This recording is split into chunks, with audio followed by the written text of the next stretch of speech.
So the wood looks really good. I don't know if I'm gonna fill this in yet or build a big bookshelf. Prior to making this video, we spent a lot of time trying to design a large bookshelf to go behind the couch. One of the main reasons was because we weren't sure if we had enough vintage shiplap to finish that wall. Later we realized that we could actually squeeze in enough shiplap to complete it. However, we decided to show some of the bookshelf design ideas anyway, as we may complete that build in the future.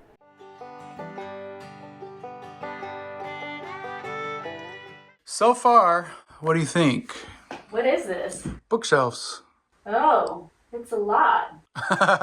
Well, you can put like all kinds of stuff. Like I thought about, what are those German things called again? The Steins? steins. You could fill these on the right and the left up with steins. Oh yeah, it'd be very cottagey with that. Huh? Yeah. And then if you keep the wood, it would go so. the wood's gonna go all the way around it. Like this is gonna be wrapped right here with wood. It feels like a German European cottage. Now, do you think I should add more shelves in there, or do you like it the way it is? Like if I split each one of these big ones? You can always add later. All right, so I put a little shelf up there temporarily. That is how far it's going to come out from the wall. That is a 1x10, so it's actually like 9.5 inches or something. I don't know exactly. We're not going to have those brackets underneath it, Floating. so that's good. It'll just be floating. So that'll be the first shelf. Yeah, that's going to be where the first, well, the second, be that technically. Yeah, that's fine though, right? I mean, you're not going to hit your head on that. I hope not. I don't think It'll you go all would. the way across? Yeah, it'll go all the way across. And then you'll have that bottom one to put stuff. Like if you want to set your computer on It'll it. just go flat. Yeah. I see. Because I just didn't want to have, when we put these boards here, the dividers, I didn't want that coming out to here. Because then like when you turn, you hit your hand or head. Oh, or I see. That's a good, that's what, okay. Yeah. Okay, back here, I've been working on this built-in bookshelf for quite a while. I've changed this so many times with the tape and everything. I was actually originally going to use these that's a 2x10 on the top, and the bottom one's a 2x12, but they're so heavy. So I ended up buying 1x10s and one 1x12 because it'll be a lot lighter. I know a lot of people use plywood, but I'm going to do the 1xs this time, but the 1xs are just too expensive. Even in here, I've been working on different ideas in here. And then of course, I've taken a lot of photos of the walls with the different tape.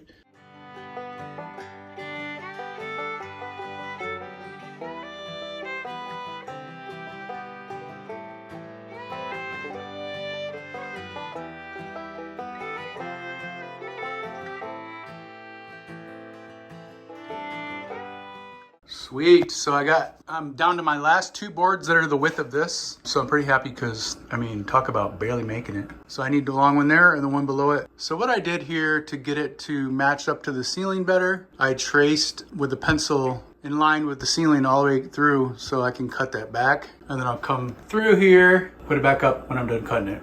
Hi, little baby squirrel. Well, you're not a baby no more, but you're so pretty. Look at your little fur and your long hair. You're just too cute. Cutie pie.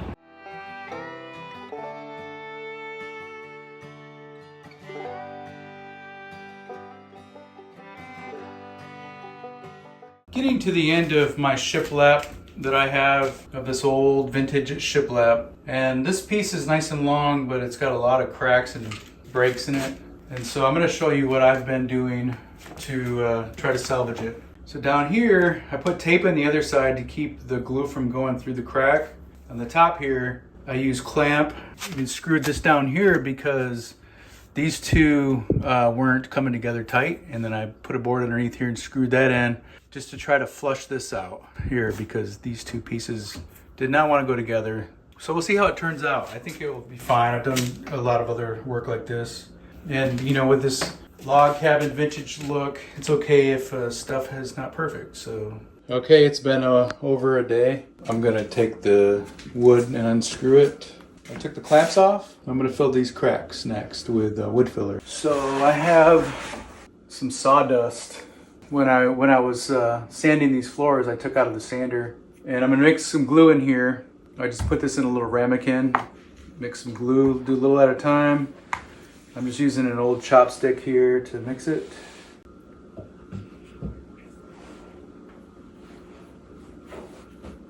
Now this is the second time I've done this. Still learning, but it's such a good idea.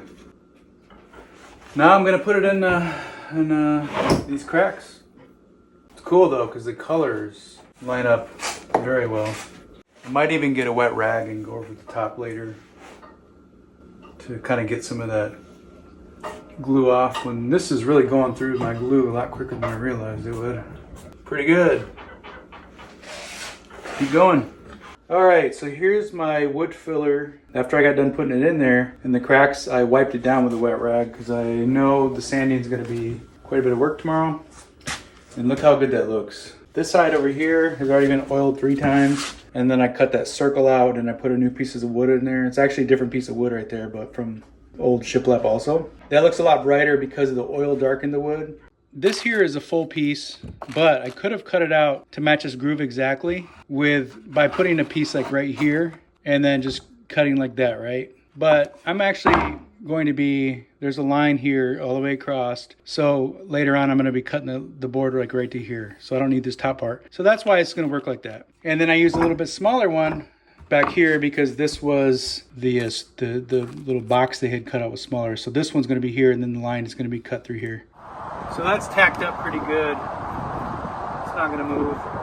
Cut this line. Again, this board is warped. So it's not straight. So that's why I screwed this straight board in. That side, it's close to the edge. This side is in a good inch. So, time to see how this works.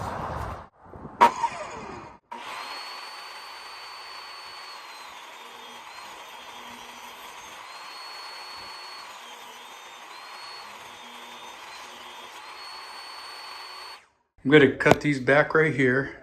Oh, that looks awesome. All right, I have this final piece here. I'm going to see if it fits. So I just took this out to the table saw and took a little bit off of it. So now I know I like it. It fits. Next step is to sand it down. 3 coats of tung oil.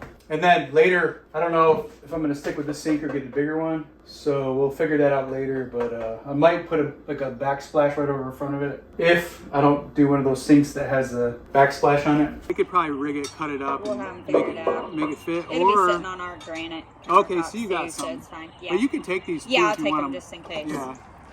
Okay, cool. I'm going to go do some rearranging. All right. So this here is treated lumber. I think it's close to an inch thick. I'm gonna go ahead and put some tung oil on it now. Let's see how it looks. I think it'll give it a nice waterproofing, even though it's already treated. It'll give it a good look. This is 50-50, 50% tung oil, 50% mineral spirit. This is the first coat. So I'm gonna put the mineral spirits in there in the first coat to make it soak in deeper into the wood. And the mineral spirits is going to just evaporate eventually, and it'll leave just the tung oil deep penetrated.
Voila, first coat done. It's gonna soak in now. Give it a good day at least to soak in. I don't know if I'll get back to the second coat right away or not, but first coat is done. When I bought these doors, they're really cool.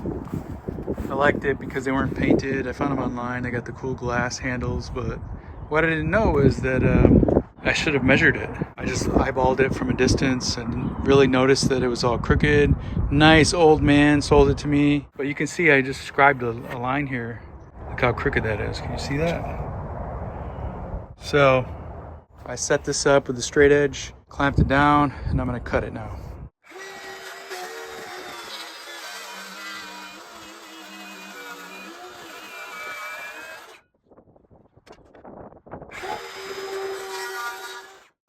Looks good. That's the old joinery. Fancy. They don't make them like that no more, do they? So over here, this door needs a frame, of course. Right now, the hinges are just screwed right into the stud there. And I did that intentionally so we could see how they looked in here and everything. And then we'd have them up until I'm ready. So the challenge here is that this door is very, very thick because we have 2 studs. Reason why was because we wanted to push this wall back so we could have the TV in there. Because otherwise, you can see how there's just like a little bit of room between where this comes out and the door. So I wanted to push this back to get an extra 4 inches. Very, very excited right now.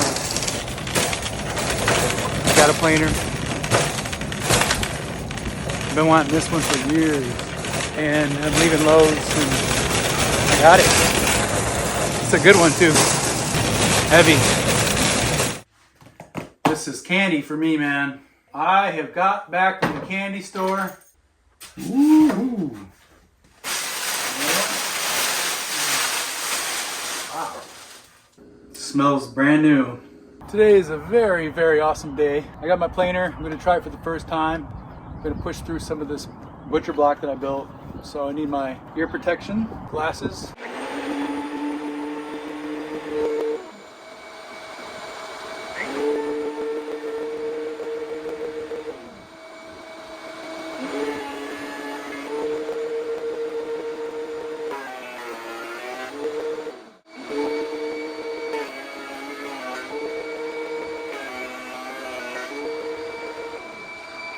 That's already been passed through a few times. This is all old wood from our house. Most of it anyway. So this is 80 to 100-year-old wood. Hi, baby cat. Where are you going? Are you enjoying the sunshine? Hey there, we'd love for you to check out our newly designed website at journeydowntheroad.com. You can easily search for whatever category or topic you're interested in and read more about our little pine cottage. Get the inside scoop about our story and how we've lived simply in small spaces and how you can too. See how we've also built a handmade home with reclaimed and salvaged materials. Thanks for joining us on this journey.